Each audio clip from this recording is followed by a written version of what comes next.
Bienvenue dans votre univers avec Yas. Porte-parole de la pensée et des valeurs collectives, le conte, plus qu'une forme divertissante, remplit des fonctions didactiques et initiatiques. C'est un moyen de transmission par excellence. Il est aussi une manière de perpétuer les traditions et de raconter l'histoire. Pour Amadou Hampâté-Bâ, le conte est un message d'hier raconté aujourd'hui pour demain, d'où l'importance de le préserver. Découvrons ensemble l'histoire du jour.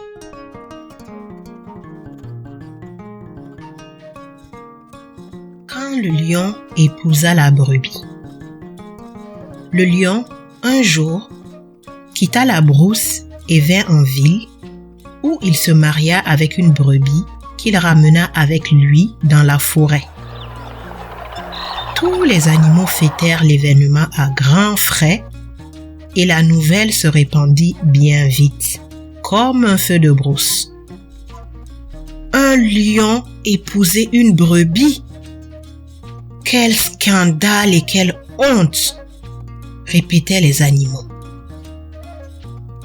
À ces critiques faites à voix basse, le lion répondait tout haut.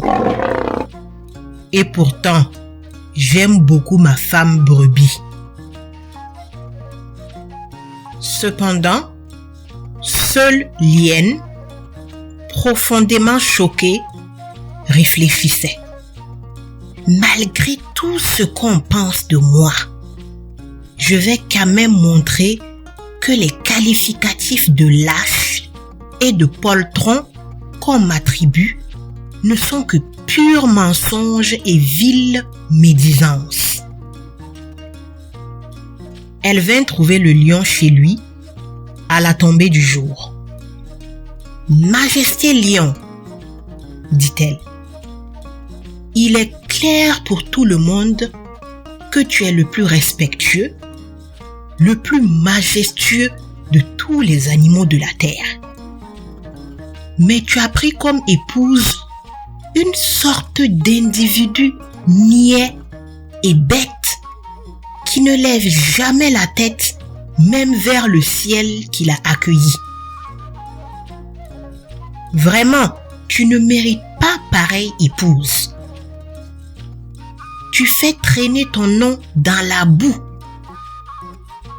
Dévorons-la donc et laisse-moi aller te chercher une femme digne de ta grandeur. » « Je ne dévorerai pas ma femme car je l'aime et j'ordonne que tes propos s'arrêtent là. » L'hyène s'en alla toute honteuse.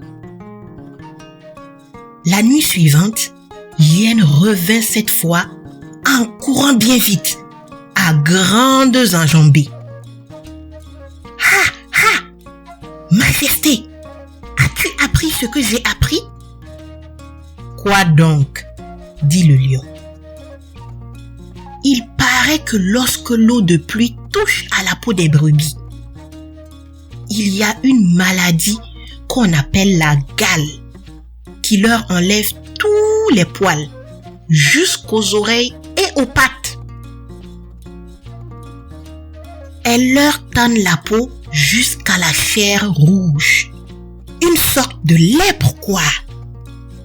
Cette lèpre s'attaque aussitôt à son conjoint et lui cause les mêmes maux. Tu te vois, toi, sans crinière et sans cils, sans pelage et sans queue, la peau tannée jusqu'à la chair comme un poulet plumé avec des mouches partout? Ah bon? S'écria le lion. Eh bien, hyène, à y réfléchir, je vois que celle-ci n'est véritablement pas ma femme. On devra donc, au plus tard ce soir, par tous les moyens et par toute voie, la dévorer. L'hyène toute contente s'en alla. Le soir, la brebis n'était au courant de rien. Quand elle rentra à la maison, une vieille femme la vit. « Brebis, prends garde, car l'hyène que tu vois chez toi et que tu honores veut en réalité ta peau. Aujourd'hui, elle y a réussi. Ne va donc pas là-bas, car ils t'attendent tous les deux pour t'écorcher et te croquer. Cependant, viens, que je te propose une ruse qui te permettra d'être sauvé, car moi, je suis vieille et pleine d'expérience. » La vieille femme donna à la brebis une petite calebasse pleine de miel et lui confia un secret. La brebis poursuivit son chemin. Elle entra, salua et sauta par-dessus les jambes étalées de son mari. « Sacrilège !» cria le lion. « Quel irrespect! Quel déshonneur! Pourquoi donc as-tu fait cela? »« Pardonne-moi, cher mari. Dieu seul sait que je ne l'ai pas fait exprès. »« Ah non !» s'écria l'hyène. « Le sceau d'une femme par-dessus un homme porte toujours malheur. Car nous avons vu seulement avant-hier un homme dont la femme lui était passée dessus mourir aussitôt. Il ne s'est pas passé 2 minutes qu'il trépassa le pauvre. »« Ah bon ?» s'écria le lion, qui sauta d'un grand bond sur sa femme. Mais avant que ses pattes ne touchent le sol, la brebis eut le temps de jeter dans la gueule du lion la petite calebasse de miel que lui avait donnée la vieille femme. Le lion s'assit sur son derrière en soupirant de jouissance.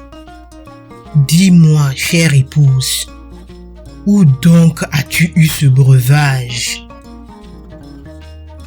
Il y a, dans la forêt d'à côté, tes collègues lions comme toi qui ont assemblé toutes les hyènes pour leur presser le ventre afin de faire sortir par leur derrière ce liquide dont ils remplissent des outres entières.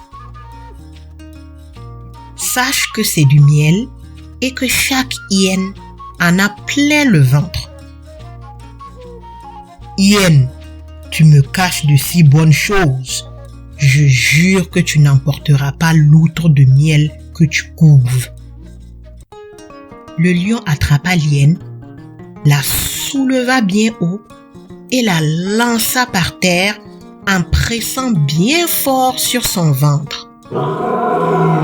Il n'en sortit évidemment pas de miel, mais de petites crottes nauséabondes, des morceaux d'os et aussi des graines de goyave et des noyaux de mangue.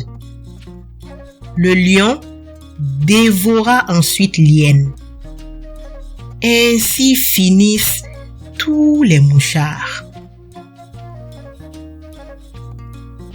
Alors, quelle est la morale que vous retenez de l'histoire du jour? Comment l'appliquez-vous à votre vie? Partagez-nous cela dans les commentaires. Ça pourra aider bien d'autres personnes dans leur cheminement de vie. À bientôt!